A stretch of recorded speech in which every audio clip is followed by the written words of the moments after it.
Merolec dijeran. Merolec. Pero bueno, después más Lecoy. Lecoy.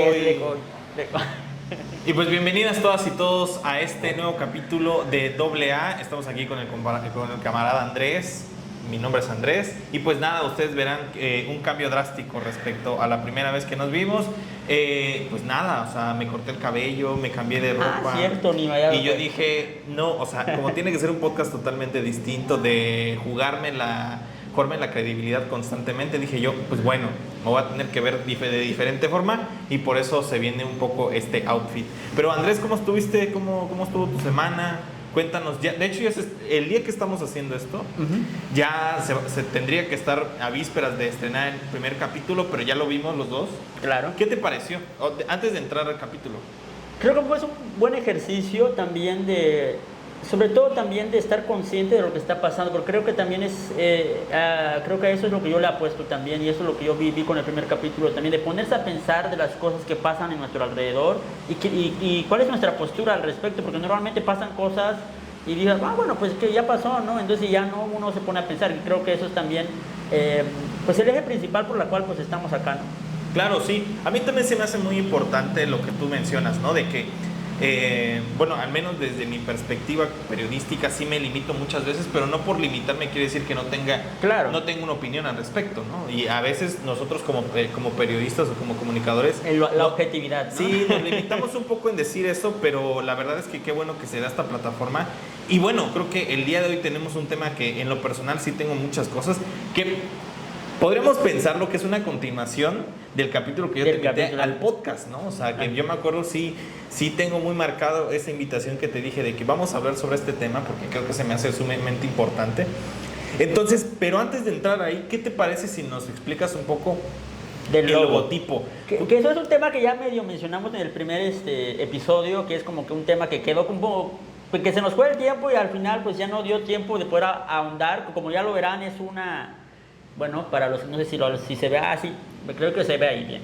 Es una A acostada con dos puntos hacia arriba, que al final son como dos siluetas humanas, pero en realidad está inspirado en el número 40 maya, que es lo que ya te explicaba cuando te lo pasé, o cuando te propuse que fuera el logo del programa, para que por lo menos tuviera un icono, ¿no? Claro. Y se me hizo muy interesante también viéndolo desde estos números mayas, viéndolo desde el Tzotzil, por ejemplo. Algo que medio comenté al cerrar el programa pasado era de que sobre el tema del género, ¿no? O sobre cómo se dice 40 en Tzotzil. Y un tema importante que hay que destacar acá es que en maya o siendo específico en el caso del Tzotzil, el sistema numérico no es decimal, sino vigesimal. Y entonces son de base de 20.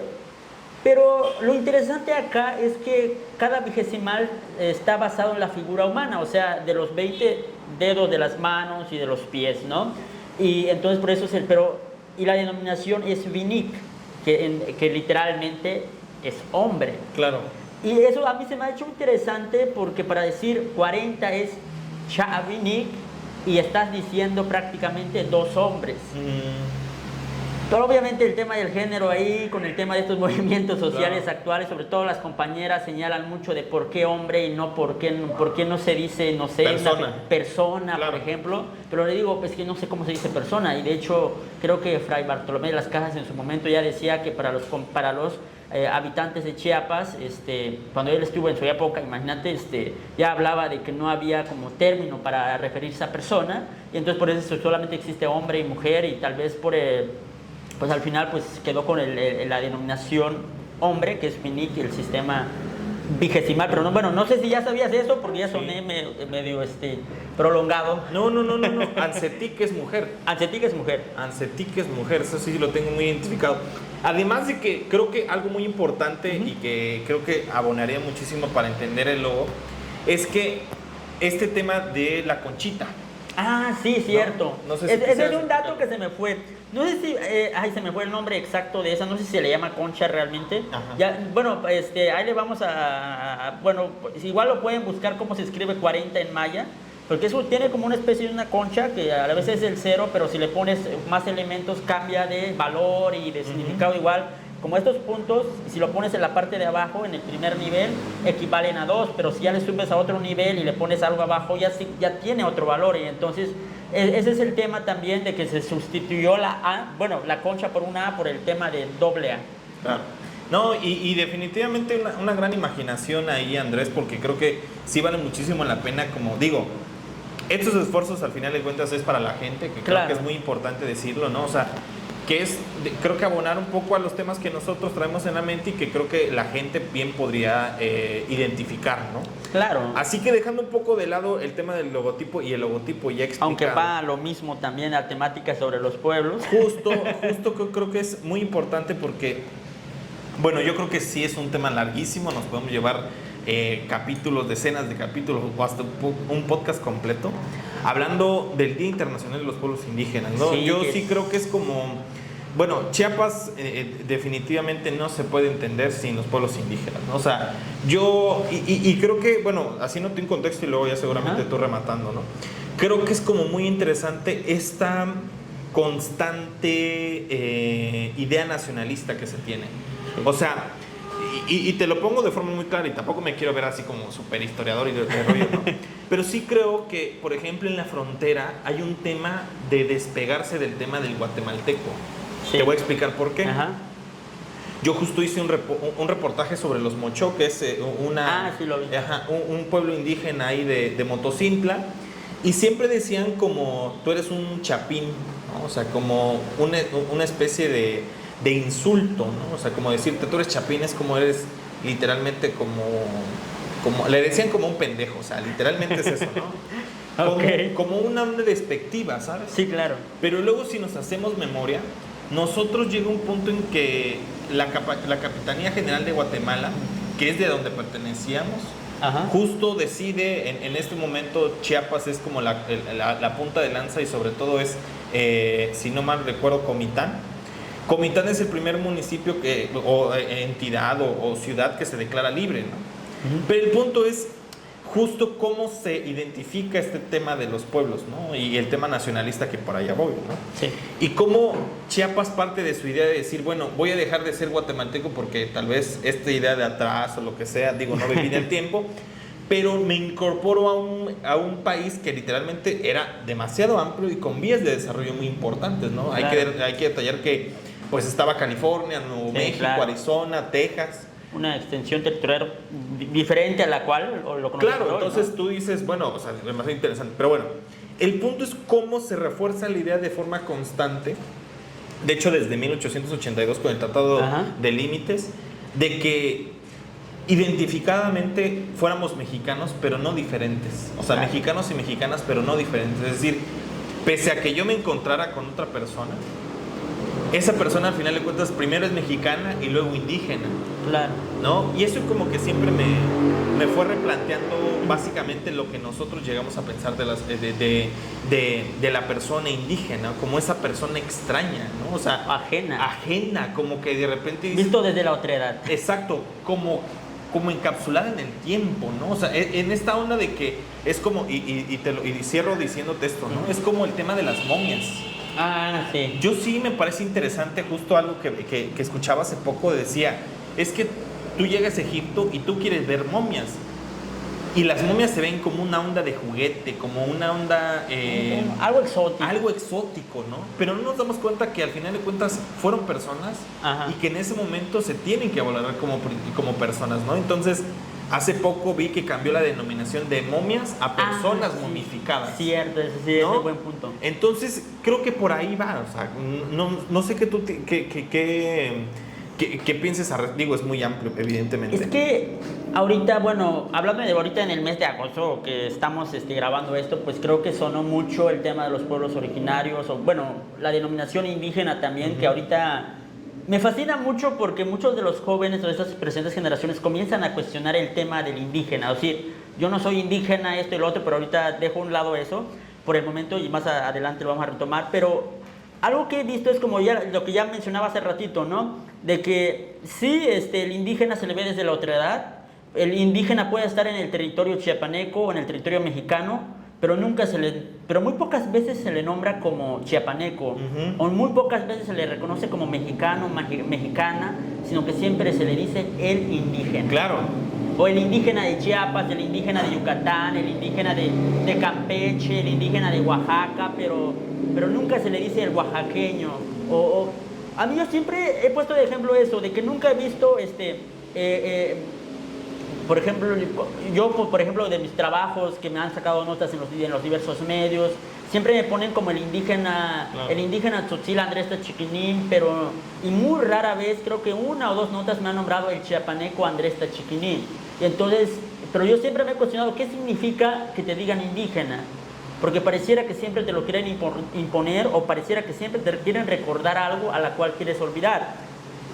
Y algo que, por ejemplo, ahorita, mencionando a un funcionario ahorita, el director de la Secretaría de Desarrollo de los Pueblos Indígenas ahorita en este mes de agosto que hubo, bueno, ya sabes que cada conmemoración de los pueblos como que siempre les gusta mucho armar eventos y todo eso, pero lo que sí destaco es que hizo un comentario esta persona, no sé si lo hizo consciente, inconsciente, pero por lo menos creo que fue muy acertado ese comentario que escuché que dijo ante el evento, ante la presencia del gobernador, y dijo, es que nos han dicho indios e indígenas, pero somos chiapanecos y mexicanos.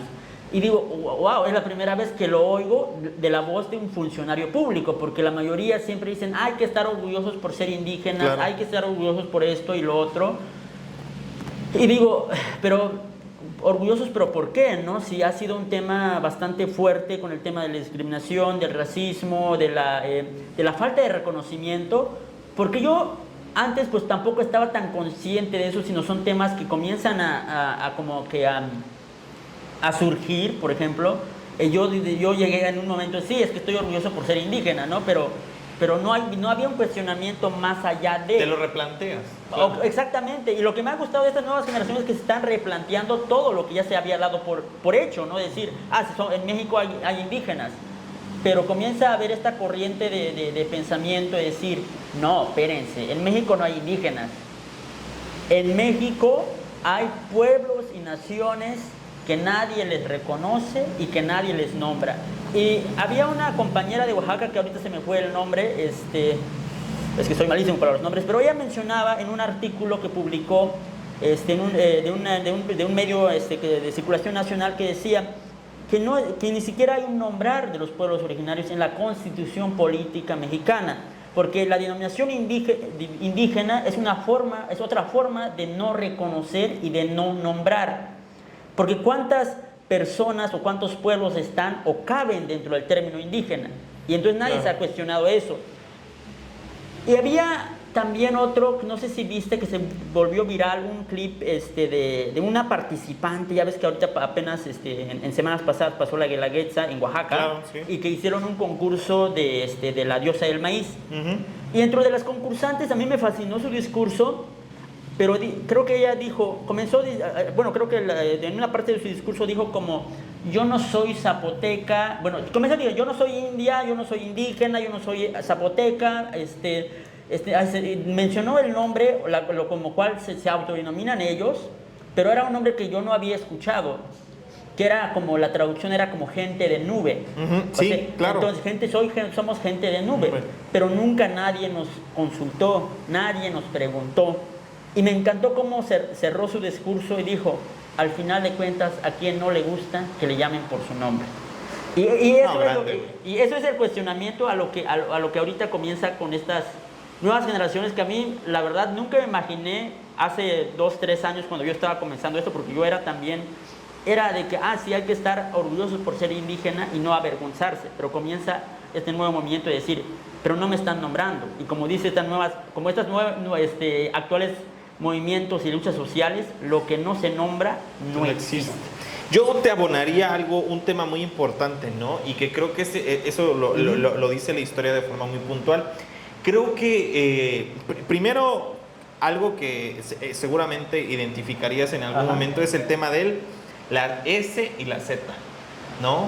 Esta idea centralista que se tiene de nombrar al Tzotzil con Z y esta idea de nombrar, y eso me lo enseñó Isaí Mandujano, a quien le mandó muchísimos saludos, ¿no? Saludos. Y que de repente un día me dijo, tú no puedes escribir Tzotzil con Z porque en la iconografía o en el alfabeto maya no existe la Z.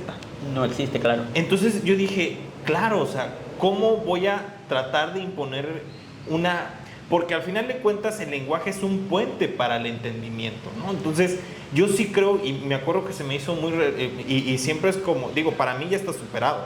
Pero para personas sigue siendo un lío escribir el Tzotzil con Z. O con T. O con, y el celtal también, ¿no? Que también le ponen Z, ¿no? Entonces, pero es esta idea de decir, yo te voy a comprender desde mi visión centralista. O te voy a decir cómo te debes de nombrar o cómo te debes de llamar. Y eso es un tema que a mí me ha fascinado porque hay instituciones inclusive que se dedican a promover el respeto y el reconocimiento de los pueblos indígenas, entre comillas, ¿no? Entonces... es porque yo digo, o sea, no está atendiendo todo este discurso que comienza a emerger de las nuevas generaciones y es como que, les voy a decir, no, es que nosotros hemos trabajado así, como que no hay una apertura a la opinión de estas nuevas generaciones. Y si te has dado cuenta también, o no sé si solo sea yo por la generación que yo veo que comienza como a hablar desde otra postura ya no tan rígida, es como... a los pueblos originarios o a los pueblos de Chiapas siempre se les ve desde los adultos mayores. Claro. Y queda fuera las juventudes, porque las juventudes siempre se les acusa de que ellos están perdiendo la lengua y la cultura y que ya no les interesa como aprender. Y eso a mí se me ha hecho súper grave, porque digo, no, espérenme, eso es una acusación bastante grave. Y aparte es poner los hombros a estas presentes generaciones, decir, es que por tu culpa se va a perder tu cultura, es que por tu culpa se va a perder tu lengua, es que por esto y por lo otro. Y yo comienzo a analizar eso porque digo, yo también me sumé en algún momento eso diciendo, no, es que estas nuevas juventudes y ya no nos interesa y debemos de interesarnos, pero hay que analizar el contexto, porque no solamente es un decir y decir que, o invitar también, o invitarles a que esto, sino que más bien hay que analizar todo. Y eso a mí cuando yo comienzo a ver eso digo, espérenme, es que el discurso debe de cambiar, la narrativa debe de replantearse para estas nuevas generaciones, porque si se sigue replicando las prácticas que se ha venido haciendo, creo que no se va a poder avanzar. Yo te pongo un ejemplo muy claro, ¿no?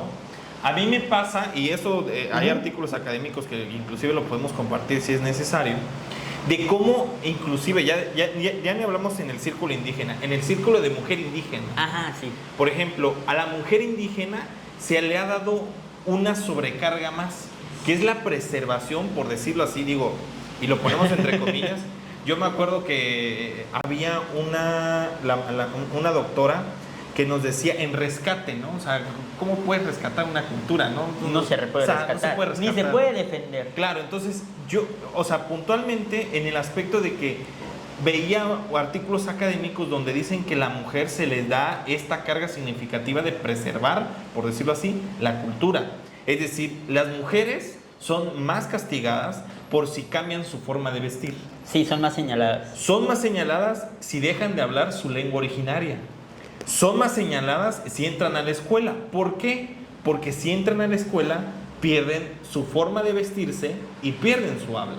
Pierden su habla. En esta idea de o sea, en esta estigmatizada, ¿no? De decir, y deja de ser esa figura de la mujer sumisa. Exactamente. Entonces, y me parece demasiado interesante eso, porque la mujer en ese momento toma un papel diferente, ¿no? O sea, y toma una voz que evidentemente está emergiendo, está cambiando, pero sí no fue ni siquiera una onda consensuada, ¿sabes? Fue una imposición directa, ¿no? Que evidentemente fruto del machismo. Y el ejemplo claro de eso, para aquí haciéndole promocional a mi compañero, amigo Shun Zero, Ajá, creo que retrate muy bien esta temática con su documental Mamá. Sí. Ahí para los interesados, ahí pueden buscarlo como Shun con X, Shun Zero, pueden buscar ahí con su documental Mamá.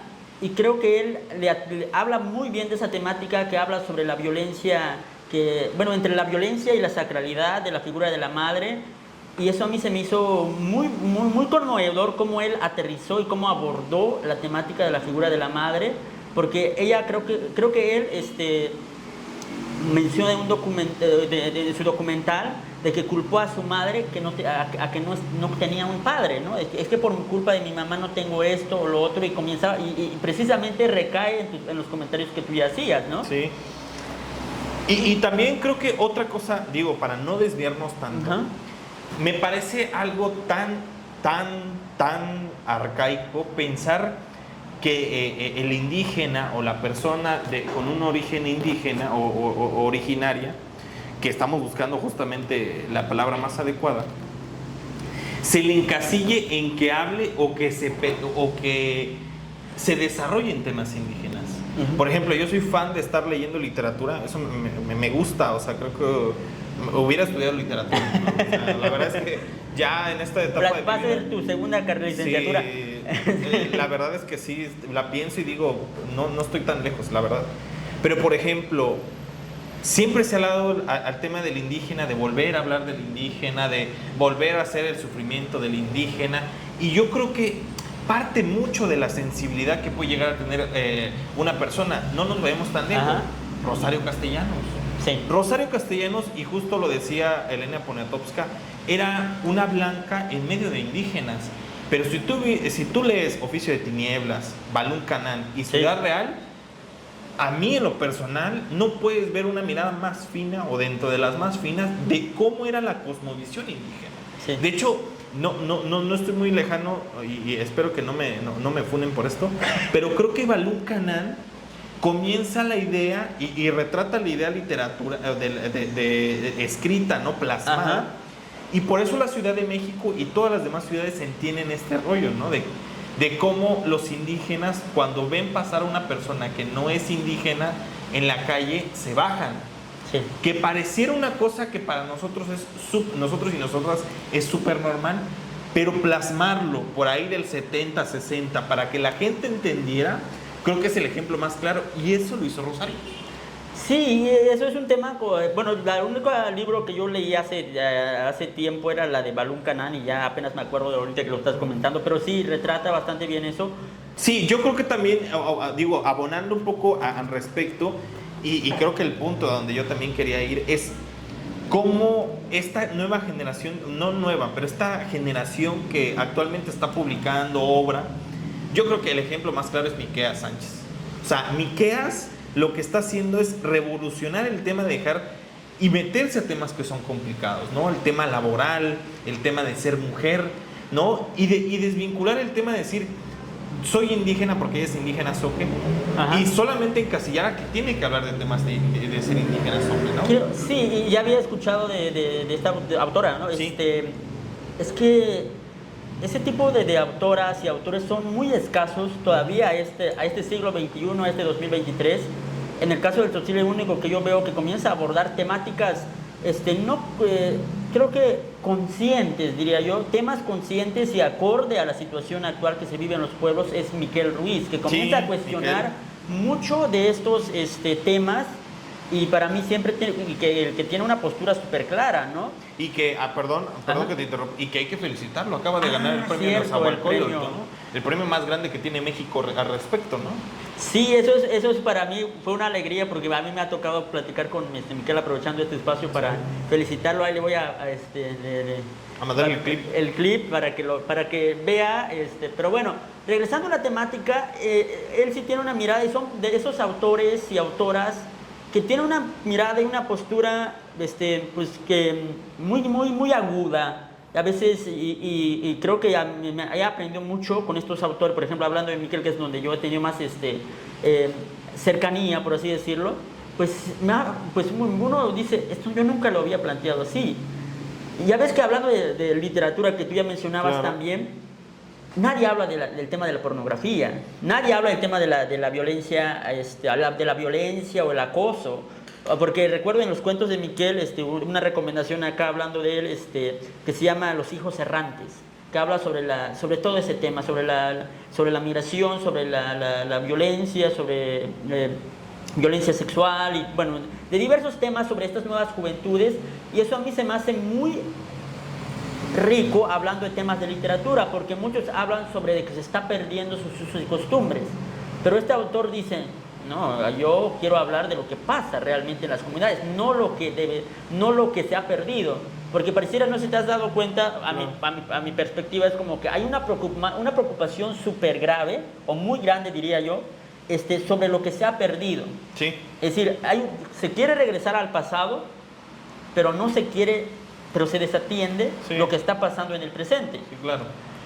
Y le decía a un compañero, o en un foro, mejor dicho, la vez pasada, de que al indígena se le quiere suspender de la historia y de su historia. Al indígena se le quiere ver en taparrabos, pero no con un traje, tomando la palabra en el Senado de la República o en el Congreso del Estado de Chiapas, porque saben que, bueno, está esta idea de que, bueno, es que si hace eso va a perder su cultura, va a perder su identidad, va a perder muchas cosas, pero yo digo, no es que pierdan, más bien tienen miedo a que los compañeras y compañeros de los pueblos originarios comiencen a darse cuenta de que faltan muchas luchas por hacer. Claro. Y por eso yo te quiero hacer esta pregunta. Y a ver ¿qué opinas? ¿Tú qué crees que hace falta por hacer por los o que hagan las y los compañeros tzotziles, tzeltales o cualquiera de las 68 en México para que logren un verdadero reconocimiento? Puta. Un tema complejo, ¿no? Pero bueno, sí, no, pues para eso estamos acá hablando.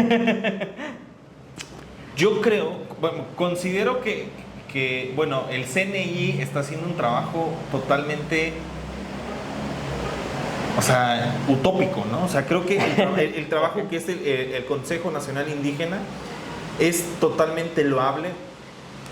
Pero el punto que creo que siempre, y lo remarcan muchísimas en las asambleas, es que nosotros tenemos un rumbo, nosotros y nosotras tenemos una mirada, en la que la mirada del actual gobierno y del gobierno estructurado como el Estado mexicano no tiene esa misma calidad. Yo sí considero, y mucha gente de repente dice, pero ¿por qué la gente en las comunidades son o sea, ¿por qué no les interesa la televisión? ¿Por qué no les interesa el celular? ¿Por qué siempre les gusta estar ahí, no sé, ensuciándose? ¿Por qué no mejor buscan un trabajo menos, menos rústico? Yo te voy a decir una cosa que creo que podría remarcar todo. Mi abuelo no fue indígena, pero mi abuelo fue de Ixtapa, ¿no? Okay. Y mi abuelo siempre me decía el tema de regresar a casa. Claro. Y yo me acuerdo, y de hecho por eso tengo esta idea ya futurista y espero que alguna vez hacerla, o sea, yo quiero volver a vivir en el campo, donde creo que nos conectamos mucho mejor con nuestro alrededor, ¿no? O sea, yo sí creo, porque nosotros afortunadamente hemos tenido como sitios donde hay cerca naturaleza, siempre buscaba, ¿no? O sea, buscaba que los espacios no fueran tan cortos, tenía una sensibilidad tremenda. Porque me acuerdo que en temporada de lluvias, y eso lo he platicado varias veces, no es ninguna novedad, siempre esperaba el momento en el canto del cenzontle. Y yo me acuerdo que me decía, mira, ya viene la lluvia. Y otra cosa que me enseñó él es mirar el cielo y predecir la lluvia. Es una de las prácticas que se han ido perdiendo. Entonces, yo te voy a decir que mi abuelo no fue indígena, ni de cerca, ni mi bisabuelo, a quien también conocí. Pero es esta idea de cómo nosotros y nosotras vamos cambiando la perspectiva de manera vertiginosa, y que considero que nosotros, el tiempo es muy corto. Y te voy a poner el ejemplo de ahí para ir cerrando. Los mochó, que es justamente el reportaje que hice de los mochó, los últimos caminantes de la montaña. Y me acuerdo que, o sea, te lo voy a resumir porque es lo que aprendí. Los mochó, a lo largo desde 1500, cuando de repente llega como la primera población directamente de Guatemala, era literalmente un pueblo con mayoría indígena, ¿no? Con mayoría mochó. Con mayoría mochó. Y se les denomina mochó porque, según ellos, mochó significa no hay o no sé, que es como el tema de Yucatán, ¿no? Que cuando de repente llegan los españoles a preguntarle a los yucatecos cómo se llama el lugar, Yucatán justamente significa eso, o sea, no hay, sin lugar. ese tipo de confusiones. Exacto, también. entonces Motocintla, conforme fue avanzando el tiempo, de hecho el nombre, el principio, era Motosh no sé qué, pero significa no hay, o sea, como que no existía. Pero bueno, el punto es de que conforme fue avanzando el tiempo y estamos rumbo a la revolución, la población indígena era la mayoritaria. Pasa la revolución y llega muchísima gente de fuera a Motocintla. Llega a Motocintla y comienza a ver al indígena, en este caso al mocho, como una persona atrasada, como una persona que el poder lo tenían, y como una forma de desplazamiento comienzan a infundir cierto tipo de miedos. Sí, claro.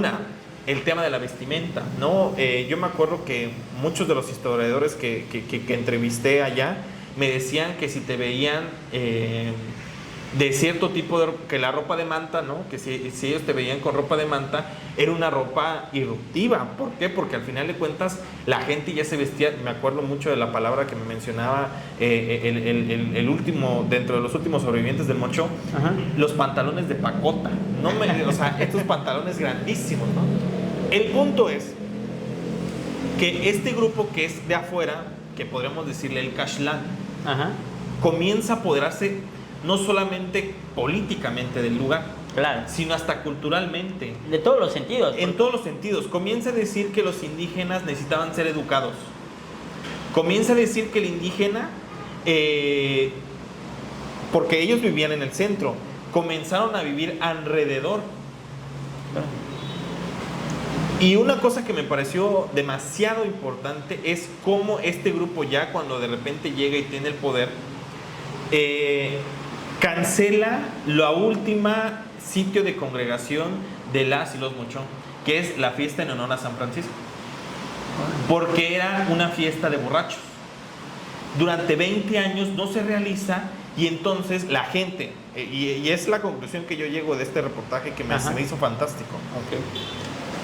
Primero, los inducieron a que no pensaran que eran indígenas. ¿Por qué? Porque los educaron, ¿no? De hecho, me acuerdo que hay una cosa muy importante que decían, perdón, que llegaban policías a detener a los padres si los niños y las niñas no iban a la escuela. O sea, iban de puerta en puerta. Órale.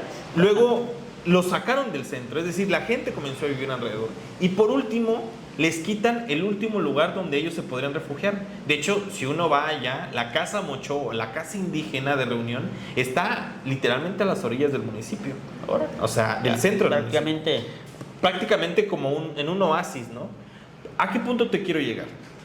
Eso te estaba hablando del 50, de los 60.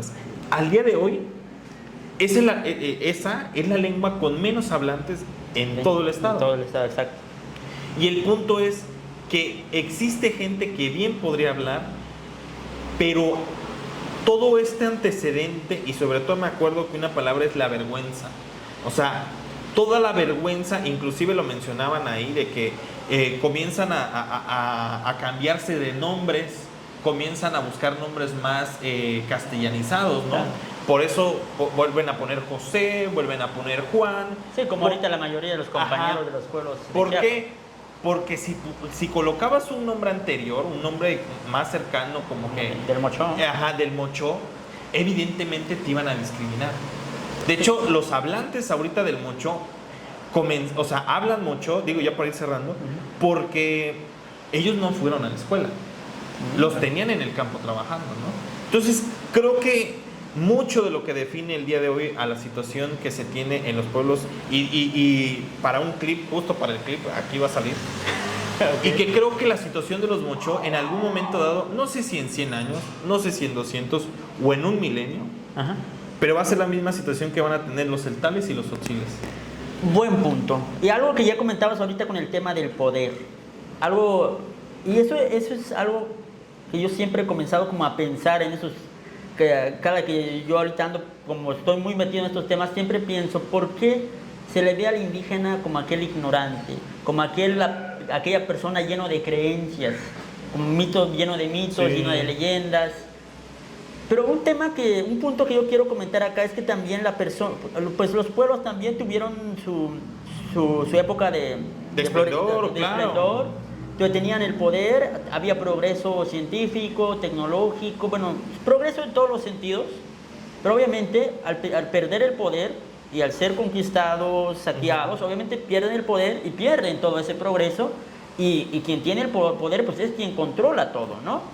Y por eso actualmente todavía se sigue viendo, es que los indígenas, pobrecitos, hay que ayudarlos y lo otro, y eso nada más es un fiel reflejo que la conquista hacia los pueblos y comunidades originarias de Chiapas aún no ha acabado. Claro. Y sigue hasta el día de hoy, agosto de 2023, y es un tema que yo lo comenzaba a pensar como perteneciente a un pueblo originario, a un pueblo tzotzil, a una comunidad tzotzil de Sinacantán. Y había un autor que decía, pues pasó la independencia de México, pero no la independencia para los nativos del territorio mexicano. Pasó la Revolución Mexicana, pero tampoco fue una revolución para las y los compañeros originarios del territorio mexicano. Prácticamente el tema de la independencia pues fueran para los hijos y nietos de aquellos conquistadores, claro, ¿no? Y que ya habían tenido pues esta mezcla, como les gusta llamarle, esta mezcla de razas, y obviamente ya habían tenido acceso a educación y todo eso. Pero sigue siendo un hecho de que la conquista no ha terminado. La subordinación, sobre todo al día de hoy, es un tema súper fuerte. Para abonarte, creo que un tema muy importante es neocolonización, ¿no? Este término que se acuña de la nueva colonización, ¿no? De que hubo una colonización de Nueva España, pero ahorita ya digo, en este entendimiento de que lleva unos años, unas décadas, hay una nueva colonización hacia los pueblos indígenas por parte de la ideología mexicana. Sí, pero... Y yo digo, así como tú estás detonando temas, yo aquí a ver, dale. te quiero, porque creo que es un tema que sí me parece demasiado importante. El tema de la vestimenta. Pero el de la vestimenta no nos vayamos tanto como en Dior, en Gucci, todas estas cosas. Ese es otro tema. Ya es otro tema. El tema de que yo me acuerdo que una persona a la cual quiero mucho, no tengo muchas prendas con sentidos originarios, ¿no? O sea, tengo muy pocas, la verdad. Tengo 2. Pero ella siempre me decía, yo no me puedo poner una prenda originaria porque estoy usurpando una ideología. El punto es, evidentemente conocemos, de hecho muchísima gente, y creo que eso me parece inclusive hasta un orgullo que lo promueva el propio gobierno, teniendo en cuenta que la mayoría de los trabajadores en Chiapas provienen del gobierno, de trabajadores y trabajadoras, de este lunes tradicional, viernes tradicional. Sí tiene un punto muy a favor, ¿no? Pero también otros temas medio negativos. Pero el punto es, tú estarías, o sea, ¿cómo comprendes, tú que seguramente tienes un poquito más de bagaje al respecto, cómo comprendes esto? ¿Es correcto que yo compre una vestimenta originaria, me la ponga sin ser indígena? Algo que yo sé, esa es una pregunta muy recurrente que me han hecho. Y digo, la ropa es de quien la usa, pero sin apropiarse del tema de la creación. Porque ya ves que también es otro tema, de lo mencionado, el tema de diseñadores, que ese es otro tema que es un tema que en este año 2023 fue un boom aquí en redes, con el tema de Dior, que no más que dicho sea de paso, ¿no? Entonces con el tema de que a mí me preguntaron mucho, ¿no? ¿Tú estás a favor o en contra de que compañeros o personas ajenos a la cultura tzotzil usen las prendas de Sinacantán? La ropa es de quien pueda comprarlo, de quien pueda adquirirlo, pero sin aprovecharse, sin andar regateando y que no... Ya ves, ¿no? Entonces, ese es otro tema también del comercio de los textiles que se ha... pues mal pagado. Ese es el primer punto. Y lo otro también, ¿para qué sirve una ropa? En términos simples, la ropa sirve para defender el cuerpo. Si está el tema del orgullo, que es para decir mi identidad, eso creo que son temas secundarios. Creo que el punto primordial para la prenda y la indumentaria en cualquier sociedad por la cual uno se pone una prenda es porque quiere defender su cuerpo del frío, del calor, de acuerdo a su contexto socioambiental. Claro. Y eso es un tema, por ejemplo, porque yo no me voy a poder poner, bueno, sí me lo he puesto aquí en Tuxtla Gutiérrez, que hace muchísimo calor el traje de Sinacantán, pero a veces digo, ya no, prefiero llevarlo porque hace muchísimo calor y voy a terminar bien tostado porque está grueso. Y claro, tienen un entendimiento en Sinacantán, una ciudad alta, Hay frío. hay mucho frío. Y Claro. lo mismo pasa con los compañeros y compañeras de San Juan Chamula, por eso, tienen el lana de borrego, pero no solamente para defender el orgullo, porque hace mucho frío. Claro. Y tiene una función. Sí, porque nosotros lo vemos desde un día que vamos dando una vuelta, vamos a la iglesia, vamos a las cruces, Ajá. vamos al centro, nos regresamos y por tanto que estamos caminando, que estamos viendo, evidentemente no tenemos calor, pero si nos quedamos 2 o 3 días en diciembre, evidentemente el chance Claro, sí. dame chance. Claro. Y, Vale. y que creo que, bueno, por eso va ahí la pregunta, ¿no? Porque creo que en lo personal creo que no he terminado de entender si es correcto, no es correcto o... Es correcto, diría yo. Ujú. Pero el punto que yo critico mucho es como a aquel compañero que les gusta andar de políticos.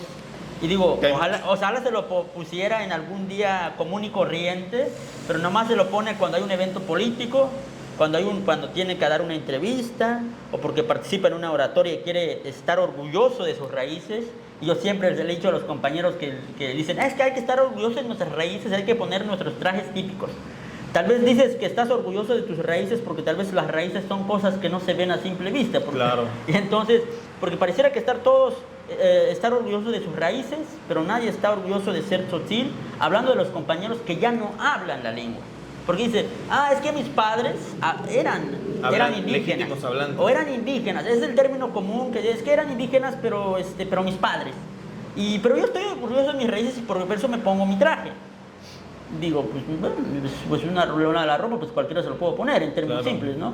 Pero lo que sí yo critico mucho es como también esto de que solamente lo usan para hacer a su conveniencia, por así decirlo, no para fines bueno, me parece lindo, me lo pondría en un día común y corriente y andaría en la calle por eso. Claro. Porque he visto a personas que van a un evento político, cultural o de cualquier otra índole y pasan al baño a vestirse. Se ponen el traje, van al evento, termina el evento, pasan al baño, se lo quitan, se lo ponen, su ropa casual, y dices, pues ¿qué sentido tiene? Claro. Y eso es lo que yo estoy en contra. No, que si me pongo una ropa, pues que me lo pongo todo el día, porque no tiene sentido que nomás lo quiera nomás para que mi foto, porque eso se me hace un descaro total. Claro. Muy interesante, ¿no? Porque yo sí, y que creo que abona muy bien al tema de esta apropiación, porque al final de cuentas las comunidades indígenas han visto un punto de oportunidad muy importante respecto a la venta, y no sobre todo a la venta, creo que evidentemente hay muchísima gente que ahorita está haciendo cosas, creo que fuera de serie, entre ellas Juana de Amatenango, la maestra Juana, perdón, de Amatenango del Valle, o sea, no solamente son obras, o sea, literalmente está sobreexponiendo este tema del conocimiento, ¿no? De compartirte amablemente lo que ella llega a hacer. Claro. Y con las compañeras, ¿no? Está Alberto de San Cristóbal, bueno, de Aldama, de Magdalena Aldama, quien también al final de cuentas está resignificando todo lo que está haciendo. Es decir, siempre está el típico, no, qué bonitas piezas son, qué bonito trabajo es, pero le está llevando un plus al decirle, no, o sea, está bonita, pero esa pieza no solamente significa eso. Pero hay un punto que yo quiero señalar acá, y eso es un punto que yo he escuchado mucho de las y los compañeros de los pueblos y comunidades acá en Chiapas, sobre todo de los altos, los tzotziles, compañeras y compañeros tzotziles, sobre el tema del arte textil. Parece estar muy promovido, pero realmente hay un tema de protagonismo y creo que se ha señalado mucho en redes, y eso a mí se me hace muy interesante, digo, porque estaba leyendo la vez pasada de por qué los hombres son más halagados cuando hacen textil y no a las mujeres. Claro. Y ese es un tema, ¿no? Y decía una compañera, Juana López Díaz de Santiago del Pinar, a la cual le mandé un saludo, que fue la última entrevista que hice en Tzotzil, y me dice, es que a mí me parece muy bien que los hombres estén, pero lo que me parece mal es que cuando hay un evento político o algún evento que organiza la Secretaría de Cultura, los que inviten son primero a los hombres. O en lo peor de los casos también, la misma persona, un evento tras otro, y pareciera que no hubiera más personas, Opciones, claro. más opciones. y en realidad creo que hay un abanico de diseñadores con diferentes miradas. Con No, los de diferentes Venustiano Carranza se me pasó. Los de Venustiano Carranza, no, se están haciendo cosas muy importantes. Entonces ese es un punto que nadie está abordando y la cual yo me estoy atreviendo a decir ahí porque me estaban señalando a pesar, es que tú estás diciendo que no deberían. Sí, sí está bien que lo hagan, pero también que lo hagan con criterio, con creatividad. Y bueno, regresando a un punto que se me fue ahorita a comentarte cuando comentaba sobre el tema de la lengua mocho, ¿no? Ponías este ejemplo que es de las lenguas que sí están como ya al borde del precipicio. Sí. Hay un tema que a mí siempre me ha fascinado hablar, que es realmente el Estado mexicano, con estas acciones que están haciendo, con los foros y conversatorios en los días conmemorativos y todo esto, están realmente ayudando a asegurar el futuro de estas lenguas nacionales. ¿O tú qué opinas al respecto de eso? Uy, creo que soy el menos indicado pero bueno. Pero bueno, ¿tú qué percepción Yo tienes? te podría decir que me parece un ejemplo muy claro el tema de la ley de identidad indígena. O sea, de propiedad indígena, perdón. Esta ley que apenas se comienza, porque según yo no está del todo aprobada, creo. ¿Cuál? La Ley Federal de Protección del Patrimonio Cultural. Exacto, esa. Pero ya está aprobado, ya está publicado. Ponle que ya está, qué bueno que me haces la apreciación. Eso ya está aprobado y más que así. Pero el tema es que no se aplica. Exacto. Entonces, el punto es, ¿cómo? Porque, bueno, o sea, imagínate, y pongamos este ejemplo. Si tú tienes un amigo de Monterrey y que quiere venir a Chiapas, ¿a dónde lo llevas? Evidentemente al Cañón del Sumidero, pero seguramente tu otra opción es irte a Sinacantán, a San Juan Chamula, ¿no? El punto es cómo este tipo de personas sí se ven maravilladas por la propiedad intelectual de las comunidades indígenas, evidentemente porque nunca va a llegar a pensar cómo otra persona que vive en un contexto totalmente diferente comprende al mundo. La iconografía que tienen los pueblos originarios es bellísima. Claro. Y es su forma de cómo comprender al mundo. Ustedes ven, o sea, inclusive creo que... Bueno, que solamente algunos pueblos, porque ya no todos los pueblos tienen. Ya no todos los pueblos tienen. Por ejemplo, en Sinacantán hacen cosas que ya ni les preguntas, a veces te sacan de la manga cualquier explicación. Y eso se los digo acá y los quemo aquí bien funados. No, pero entonces el punto es, ¿cuánto tiempo se tardó para esta ley? Para que se hiciera, primero, para que se pusiera a consideración, porque sé que fue este sexenio, ¿no? Y luego para que al final de cuentas se diera, el 2022, si no sí, estoy mal. O sea, y para que después de decir, bueno, ni siquiera Chiapas, creo que Oaxaca estuvo muchísimo tiempo como cabildeando el tema, Guerrero ni se diga. Sí. Pero el punto es, ¿qué tuvo que pasar para que se dieran cuenta esta gente, el Estado mexicano? Y ese es por eso yo te digo que ese es el ejemplo. Sí, que el Estado mexicano se diera cuenta para decir, cabrón, nos están robando las ideas. Y no solamente son estas ideas propias de México, sino les están robando literalmente la creación, que no solamente significa, que creo que ese es un diferenciador respecto a todo el tema de la venta. Estas personas hacen sus bordados, hacen sus textiles, porque ellos lo utilizan, ellos lo portan. No es, claro. no es un rollo de, o sea, no es un rollo de decirte, lo pongo porque creo que me parece conveniente, claro. o porque las demás personas, como por ejemplo esta playera, ¿no? Evidentemente me la compro porque yo lo vi en algún otro lado y me lo compro, o porque me parece interesante. Y te la pones cada vez que quieras, o sea, no tiene un tema de que, no, pues, o sea, se rompe, se mancha, no pasa nada. Pero es algo utilitario, ¿no? Claro, y las personas no solamente están cargando algo que evidentemente, como tú dices, lo de la defensa del cuerpo, sino también están dando una creatividad impresionante a lo que ellos y ellas... Y cierro con esta idea, ¿no? Y le mando siempre un saludo a los de... esta Katia González, a quien la que tiene este proyecto de porteo tradicional, ahorita me voy a acordar el nombre, y que ella me explicaba justo este tema de decir, bueno, es que están entrando rebozos, están entrando otro tipo de cosas que están simulando el tema del porteo, de que mucha gente lo que hacía, el tema de ser madre, es que Katia, la ilustradora, Sí, sí, la ilustradora. Sebalchón, creo que se hace llamar en redes, o no sé, o si me estoy Es confundiendo. que creo que es Posh, algo así. O tal vez sea otra, entonces. Por ahí. Pero el punto es de que me decía que cada rebozo lo hacía una mamá y que cada vez que ella lo hacía le daba una significación al rebozo. Bueno, claro. Porque era una pieza para que cargara a lo más preciado que puede llegar a tener ella, que es su hija. O su madre, claro. Claro. Pues yo creo que es eso, ¿no? O sea, el tema de que el Estado mexicano se ha dado cuenta muy tarde, y creo que ni se sigue dando cuenta. Y ni se ha dado cuenta en otros temas. Ajá, y ni se ha dado cuenta En el tema... de la falta de abordaje, creo que a diferentes temas, ¿no? Sí, esto de la Ley Federal de Protección del Patrimonio Cultural para los pueblos y comunidades indígenas y afrodescendientes, porque es el nombre completo, espero no equivocarme en el nombre completo de esta ley federal que entró en vigor a inicios del año pasado. Y es reciente la ley, pero muy pocos la conocen. Claro. Y aparte también, creo que se tuvo que dar eso porque estaba leyendo un artículo la vez pasada que en Oaxaca había una empresa de estos grandes empresas, ¿no? De que patentó algunos diseños de unas prendas de una comunidad de Oaxaca. Y si las personas pertenecientes a esa comunidad iban a volver a usar la prenda, tenían que darle regalías. Claro. Y eso fue bastante grave. Creo que fue como a partir de estos hechos que comienza esta lucha porque se creara la ley. Pero creo que sigue sin aplicarse como tal la ley. Y eso se ha visto con muchos eventos recientes.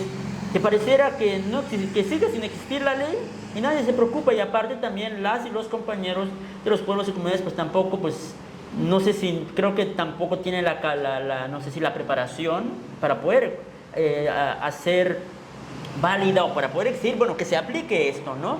Porque, por ejemplo, en Sinacantán lo que pasó con la marca Dios, regresando a la mención que hacía hace rato, pues ni siquiera es una postura sobre eso, porque creo que ni entendían cuál era el contexto de la situación, porque lo que hicieron fue de que la sociedad sinacanteca, sobre todo los jóvenes, sacaran un comunicado diciendo, bueno, si se aplica la ley, aquí hay muchas cosas que se pasaron por alto, claro. Incluyendo la Secretaría de Cultura o las instituciones que estuvieron detrás impulsando el evento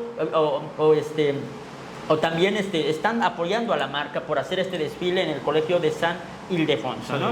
Entonces, ese es un tema de que digo, pues prácticamente no tiene sentido que existe esa ley cuando realmente no se aplica, o como muchos dicen, pues existe ley para todo, pero no se aplica, ¿no? Claro, y cerramos porque creo que se nos está yendo un poco el tiempo.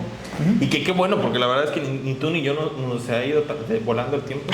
Pero creo que algo que sí me hace, y que todavía lo tengo en la mente, es el tema de que me acuerdo que un chino, o sea, literalmente un chino de China, llegó a México y patentó la imagen de la Virgen de Guadalupe. Algo así, ya.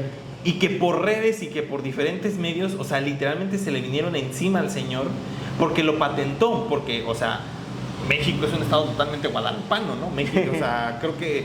Claro. Inclusive, creo que es muy importante, hay gente que... Sí, porque nadie había patentado la imagen y pues era fácil, porque digo, bueno, que no hay problema para que lo patente, pues hazlo, ¿no? Claro, entonces te pones a pensar en eso. Y cómo la opinión pública se movió para que no pasara, o sea, y ya el señor lo tenía registrado, o sea, el señor lo tenía registrado y si no me tengo mal el tema, el de la propiedad intelectual justo le quita, porque lo convierte en propiedad de la nación. Sí. Entonces lo resignifica. Eso por una parte. Ahora, está esta marca que se llama Destroyer, ¿no? Y aquí ya vámonos con todo.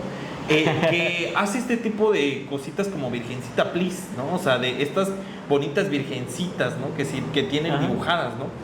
Pero ahí no sé, por ejemplo, ahí no hubo rollo. Y es la misma... la misma situación. La misma situación, o sea... Medio maquillada. Claro, medio maquillada. Una empresa, no sé si sea mexicana. Si es mexicana, no valdría la pena. Pero si no es mexicana, de este rollo de decir, bueno, o sea, yo voy a resignificar lo que es... Y a la chingada, yo voy a sacar dinero porque al final de cuentas es eso, ¿no? Y eso es un tema que nos damos cuenta que hay muchos huecos que sin atender, ¿no? Que ahí pasan muchas cosas y nadie se da cuenta, o pareciera que nadie se da cuenta.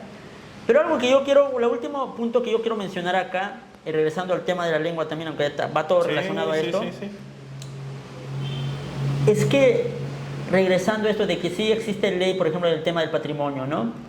Pero para las lenguas y las culturas creo como tal no. Creo que no se ha asegurado eso, porque ¿cómo logras resarcir todo lo que ha pasado hacia los pueblos, la disminución de la población hablante del tzotzil o del celtal en su momento, aunque ahorita en estas nuevas generaciones pareciera que fuera a la alza, pero la lengua como tal se ha debilitado?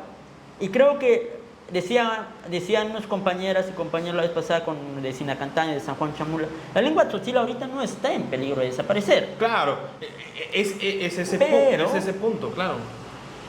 No hay las condiciones para que exista en el futuro. El Estado mexicano está diseñado prácticamente para que desaparezcan todas las lenguas tarde o temprano. Porque una lengua y una cultura sin nación ni Estado propio no tiene quien lo respalde. Y aparte no hay ninguna institución que lo respalde la lengua tzotzil. Que existe el Instituto Nacional de las Lenguas Indígenas, sí, fue importante su creación, creo que marcó muchas pautas, pero sigue. Pero ni tanto, o sea, tiene 30 años que le hicieron, o sea, Ajá. digo, para la historia aún así, claro. No es efectivo, no es funcional. Puede que editen libros y cientos y millares y millones de libros, pero no va a ser suficiente. Es como aquellos reinos donde se crean ciertos instituciones para atender a los subordinados, ¿no? Claro. Es como que te creo una institución, con ellos se arreglan, conmigo ya no. O sea, por eso existe el Instituto Nacional de Pueblos Indígenas, porque está el tema de la subordinación. Sí. O sea, no te voy a reconocer, pero sí los voy a reconocer en manojo, ¿no? Porque reconocer a uno por uno está cabrón, ¿no? Sí. Pues, por ejemplo, mejor les creo su Instituto Nacional de Lenguas Indígenas y ahí se lo comparten entre las 68 que hay. Y ni siquiera una secretaría, ¿no? O sea, un instituto que es también bajo. Y terminamos creo que con esto, ¿no? Y tú lo decías muy bien, ¿no? O sea, que al final de cuentas el INPI resulta ser, digo, yo no he más o menos espejeado al respecto, resulta ser como el buzón de quejas. No, es como el buzón de quejas, así de yo llego con mi problemática, me lo resuelves. Es un lugar donde te pueden atender, ¿no? No, o sea, es lo que se hace. Y bueno, es justo lo que me decías. Mira, según yo tengo entendido, creo que el tzotzil o el celtal, no me acuerdo cuál de las dos. Creo que tiene más el celtal. Celtal. El primer lugar, después del español en Chiapas, es el celtal. De ahí viene el que tzotzil. son como 800,000 personas, o son como 500,000. Creo que pasado de medio millón. No Sí. sé si ya llegó al 600,000 hablantes del celtal. No sé, se me fueron ahorita porque soy malísimo para los datos. Pero lo que sí es que ambas lenguas sí tienen más de medio millón de hablantes. Parece que del 2010 al 2020 sí hubo un aumento de la población. Dice, sí hablo tzotzil, pero hay que entender cuál es el tzotzil que habla. ¿Es un tzotzil fortalecido o es un tzotziñol, como nosotros le llamamos, que es esta mezcla entre español y el tzotzil? Porque inclusive los mismos hablantes del tzotzil no están conscientes del nivel de tzotzil que manejan, ¿no? Y yo creo que para terminar, creo que un mejor ejemplo no puede haber que Tuxtla Gutiérrez. O sea, Tuxtla Gutiérrez, y eso no lo digo yo, lo dice Miguel Lisbona Guillén, ¿no? Es decir, llegó como a un tipo de como de conciliación, porque fue así de este tema de los zoques dejaron de existir desde hace ya casi 40 años, no 50 años. Creo que sí tiene un tema de un tiempo, pero fue este rollo de que se institucionalizó el tema del indígena, o sea, de la identidad indígena. Es decir, ahora lo vemos de los pueblos. lo vemos como, por ejemplo, en Tuxtla lo vemos el carnaval zoque, pero lo vemos institucionalizado.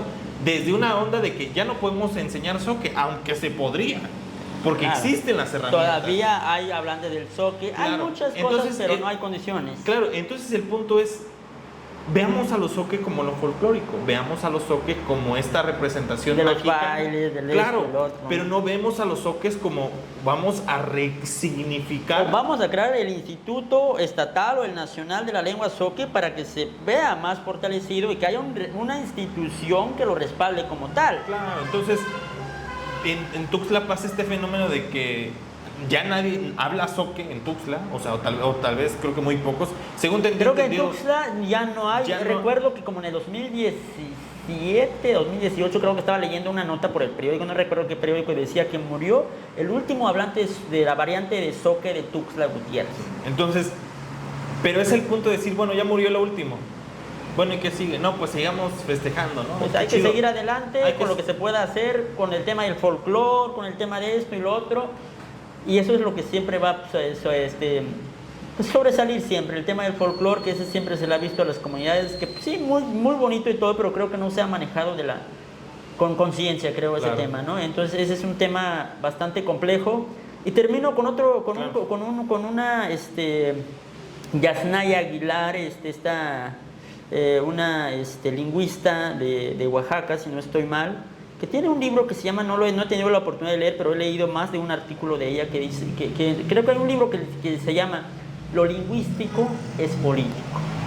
Y uno de sus artículos de ella, creo que ella escribe para el País, aquí en México, y ella decía y ponía de ejemplo, el danés tiene menos hablantes, no recuerdo con qué lengua de México o de Oaxaca, decía, el danés tiene tantos hablantes, pero tal lengua nacional de México o la lengua originaria de Oaxaca tiene más hablantes que el danés. Pero esta lengua de Oaxaca está en peligro de desaparecer tarde o temprano, pero el danés no, aunque tenga menos hablantes. Ujú. Una, porque tiene un estado que lo respalda, y en cambio la otra lengua aquí en México no hay estado ni institución que asegure su futuro. Pues interesantísimo eso que propones o la visión que tenemos. Yo creo que algo que le decimos a la gente que es justo eso. Digo, nosotros de entrada no tenemos la verdad, ni se acerca, ni las soluciones, pero creo que sí es muy importante colocar estos puntos de opinión que tenemos, ¿no? Como también como que poner puntos en la mesa, decir esto está así, porque estos son temas poco comunes, porque siempre es como, hay que felicitar al compañero indígena, como normalmente se le llama, aunque ahorita por todo este movimiento que decía el indígena, esperemos que con estas nuevas generaciones o con el tiempo pues quede como una época atrás con el tema del indigenismo en México, Claro. que también ha hecho mucho daño, creo que el tema del Sí. indigenismo, que tiene que ver mucho de que hay que educar al indígena. Sí, que hay la que visión educar- centralista, ¿no? Exacto, y también esta visión extremadamente conservadora de decir los indígenas no tienen que perder nada, tienen que permanecer, tienen que defender sus usos y costumbres. Y siempre he dicho, yo siempre he tenido esta comparación, y perdonen que todavía tenga más ejemplos, pero bueno, siempre he comparado cuando dicen, es que los pueblos originarios no deben no deben de cambiar o no deben de dejar de practicar sus usos y costumbres, sin preguntarse qué conlleva al decir eso. Claro. Y yo siempre he dicho, cuando dicen hacia los pueblos originarios de Chiapas que tienen que defender sus usos y costumbres, es como si yo le dijera a aquellos jóvenes de Inglaterra cuando se manifestaron con la coronación del rey Carlos III. Sí, no sé. No recuerdo pero bueno, El nuevo rey. El rey Carlos, ¿no? Que hubo una manifestación de que ya no querían la monarquía y esto y lo otro. Es similar que yo le dijera, ¿por qué jóvenes están manifestando si es muy bonito tener príncipes y princesas, ¿no? Porque también tiene que ver eso. Claro. Y por eso siempre hemos dicho de que, bueno, todos los pueblos tienen usos y costumbres, tanto buenos como malos, aunque ahorita el tema siempre se ha señalado de que los pueblos originarios tienen usos y costumbres cuando en realidad todos tenemos usos y costumbres, Claro. como el tema del machismo, que también está en comunidad y está en todos lados, el sistema patriarcal también está, eso en el tema de los usos y costumbres. La cosmovisión La también. cosmovisión, hay cosas buenas, hay malas, pero siempre hay que verlo con conciencia, no solamente es un decir por decir, y pareciera que, por eso yo siempre digo, pareciera que a las y los tzotziles, celtales, zoques, choles, tojolabales, mochón, mames, las 12 que hay en Chiapas, Zacatecos. pareciera que se les quiere suspender y no se les quiere decir, a ver, ¿qué es cuál es la situación actual? Sino siempre se les quiere como mandar hacia el pasado, es decir, no olviden de dónde vienen y eso lo tienen que ir arrastrando como una cadena. Claro, pues Andrés, ¿qué te parece si cerramos este capítulo? Creo que sí. Cerramos muy bien con esta reflexión, me parece demasiado interesante y que creo que es lo que nosotros apostamos y la visión que nosotros queremos de este podcast, que es jugarnos nuestra credibilidad constantemente con ciertas cosas como que creo que vale la pena decirlas, Decir, porque reflexionar. nadie más las está diciendo y porque evidentemente creo que nosotros podemos aportar, digo, que ojalá hubieran miles de espacios así, pero bueno, nosotros desde nuestras posibilidades y con esta onda de la Y hasta donde comunicación, nos alcance nuestra capacidad intelectual. claro, o sea, pues con aquí nuestras estamos. limitaciones, ¿no? Porque Pero bueno, ajá. para cerrar, te diría, ¿dónde te puede encontrar la gente? No sé si puedas dar A través de redes, bueno, prácticamente todas las redes, Instagram, TikTok, Twitter, Facebook, donde tengo principalmente los contenidos como Andrés Tachiquinín. Entonces, en tu caso, no sé. Sí, yo, mira, utilizo mucho Twitter y Instagram, Andrés Reportero, así @Andrés Reportero, ¿no? Y el podcast que se llama Inventario, que es el podcast de entrevistas que tengo, bueno, que tenemos en Chiapas Paralelo, donde siempre estamos invitando a gente, bueno, tú fuiste uno de ellos, para hablar sobre ciertos temas. Y en TikTok estamos como @Inventario Podcast, ¿no? Que creo que esas serían las redes que necesitábamos difundir y pues bueno, muy buen capítulo de AA, ¿no? Espero que sí, espero que sí. Espero Pero que- bueno, de todo, creo que fue un tema con muchos aristas, que creo que nos quedamos cortos, yo lo debo Ah, sí, admitir. definitivamente. Y entonces es un tema súper amplio, hay mucho, por ejemplo, si comenzamos a analizar todo lo que comienza pues, a impulsar estas nuevas generaciones, creo que hay para varios episodios, pero Es lo para, que te iba a decir. pero para esta ocasión pues nomás lo dejamos aquí, pues esperamos en otra ocasión retomar, porque hay muchos temas, otros temas aquí en el contexto de Chiapas por la cual pues hay que atender en el sentido de también de ver qué pasa, cuál es nuestra postura, qué opinamos, pero bueno. Habrá más tiempo, pero bueno, muchísimas gracias a todos y todas y les mandamos un saludo. Cuídense mucho. Mero lec dijeran. Mero le. Pero bueno, después más Lecoy, Lecoy. Ese lo pones al principio, ¿no? O sea, el primer corte, eso tendría que ir.